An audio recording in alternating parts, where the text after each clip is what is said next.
So, good morning, friends. Once again, I welcome you back to this class of video lecture. And, friends, this is BA Part 1, English Literature, Paper 1, Poetry and Drama. And for last couple of days, we have been doing a very famous poem, a very famous play, The Merchant of Venice by William Shakespeare. So, friends, this is one of the most popular plays written by Shakespeare. And in previous classes, we were discussing the plot of the play. So, I discussed with you the beginning part of the play, that is the mindset of Antonio. Antonio is sad, no one is able to uh, find out mystery or reason behind his sadness. Secondly, we came to discuss about Portia, her state of mind, her particular, desperate situation, that her entire fate is subject to the casket trial set by her dead father. And the next important part of the play is Bassanio, who tries to persuade Shylock in search of some money to go to Belmont to participate in the casket scene of the play. Since Bassanio has no money, he firstly approaches his friend Antonio, but Antonio's treasures are not available at this point of time. So both plan to go to Shylock. So Bassanio tries to persuade Shylock, a Jew, to lend 3,000 ducats for 3 months on Antonio's promise of repayment. When Antonio arrives, there is further discussion, during which Shylock reminds Antonio about of his contemptuous treatment of him in the past. Shylock is reminded of all that ill treatment given to him by Antonio in the main market, in the Rialto, and that famous dialogue is very famous: can a dog lend 3,000 ducats? This is that particular dialogue delivered by Shylock, and it represents the psyche of entire race. It represents, underscores the racial enmity, the prejudices, the biasedness. Shylock consents, however, to lend the money required on condition, in a merry sport, that Antonio signs a bond by which Shylock may take a pound of his flesh if the money is not repaid by the time appointed. This is the condition set by Shylock, and initially it is taken as a merry sport. But, friends, as it happens in tragedies, that the most casual part of the play becomes most fatal. So the course of action never runs smooth. Finally, what happens is not known to human mind. Antonio signs a bond, and the bond is, if Antonio fails to repay the loan, Shylock will take a pound of flesh from any part of his body. Antonio readily agrees in spite of Bassanio's apprehensions. Bassanio is not happy on signing such a bond because he is a bit considerate and logical, but Antonio is driven by his uh, bondage of friendship. Friendship does not know any apprehensions. This value structure, this value of human life has been well set by William Shakespeare. The friendship of Antonio and Bassanio has been a parameter, has been a testimony to the whole humanity. And, friends, uh, as long as the literature will exist, till then the friendship between Antonio and Bassanio will exist, and it would be a source of motivation for all of us.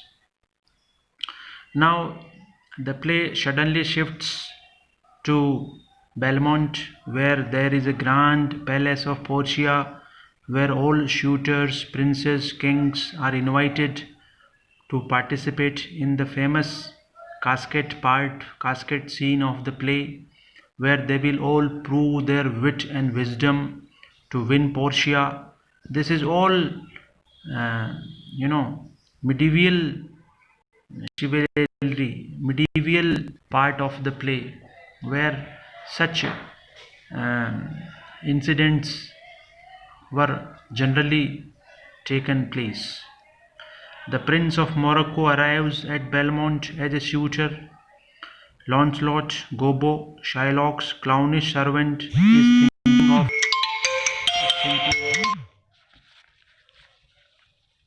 is thinking of leaving his master. After a comical meeting with his old father, the two of them persuade Bassanio to take Launcelot into his service. So this is all minor activities take place. Then we come to Shylock. While Shylock goes to a feast given by Bassanio, his daughter Jessica. This is a question coming for one line short answer questions. Who is the daughter of Shylock? You have to respond. Jessica is the daughter of Shylock. So meanwhile all things take place. Jessica elopes with her Christian lover Lorenzo. This is, you see, Jessica, being a Jewish girl, elopes, runs away with her Christian friend Lorenzo, disguised as his torch-bearer, and taking with her some of her father's money and jewels. And she also takes some of the money and jewelry of her father. Morocco chooses the gold casket. Now the scene is shifted to the casket scene. The scene is shifted to the casket scene, and initially it is Morocco who chooses the gold casket and finds that he has failed to win Portia. So the gold casket doesn't contain the portrait of Portia, and in this way Morocco fails to win Portia. Two of Antonio's friends hilariously describe Shylock's lamentation on discovering that his daughter has run away with his money and jewelry. So when the moment Shylock comes to know that her own daughter has eloped with Christian fellow Lorenzo, so it brings a lot of desperateness, despair, and despondency to Shylock, and Shylock laments, but he is helpless. A rumor is mentioned that one of Antonio's ships has miscarried, and this is a very big news supplied to Antonio by his friends, that Antonio's ships have got miscarried in the sea.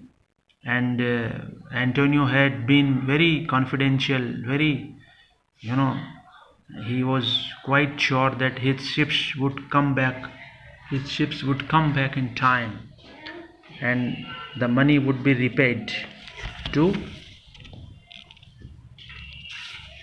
Shylock. Shylock hears rumors of disasters to Antonio's ships and eagerly hopes to have an opportunity of revenge by claiming the pound of flesh. So it, on the one hand, Antonio becomes despair. It brings a lot of unrest to Antonio on hearing that the ships have got miscarried, have drowned in the sea. But Shylock becomes happy that now there is an opportunity to take revenge from a Christian leader of the city, and he eagerly hopes to have an opportunity of revenge by claiming the pound of flesh. Bassanio chooses the lead casket. Now again the scene is shifted to Belmont, and here the happy marriage bells occur. Bassanio chooses the lead casket and wins Portia. Portia gives him a ring, charging him never to part with it. Meanwhile, Grescenio has persuaded Nerissa to promise to marry him if Bassanio wins Portia. So another love story, parallel love story also continues in the play. The first love story is between Jessica and Lorenzo. The second and the important love story is between Portia and Bassanio. And the third love story is between Grescenio and Nerissa. Grescenio has persuaded Nerissa to promise to marry him if Bassanio wins Portia. A friend from Venice brings Bassanio a letter. Incidentally, what happens? That a messenger comes from Venice to Belmont and gives a letter to Antonio, telling him that Antonio's ships have miscarried, drowned, and destroyed in the sea, and Antonio is at risk. The future of Antonio is at risk. That the Jew demands his pound of flesh, and that Antonio desires to see Bassanio at his death. So this is a very sad news arriving from Venice, that Antonio's life has come to an end, and while he dies, since Shylock will take a pound of flesh, so at the death of Antonio, he wishes to meet his bosom friend Bassanio. Portia tells Bassanio to hasten to Venice with gold. So this is the in this way the story continues. Shylock insists that he will claim his pound of flesh. Now the scene is shifted to the court, and everyone in the court requests Shylock not to go by the bond. But Shylock is adamant, and he says that he would go by the bond at any cost. And he time and again puts his own remarks, puts his own argument that how he has been taken in a very ill manner by this entire race and society. So Portia leaves Lorenzo and Jessica in charge of Belmont.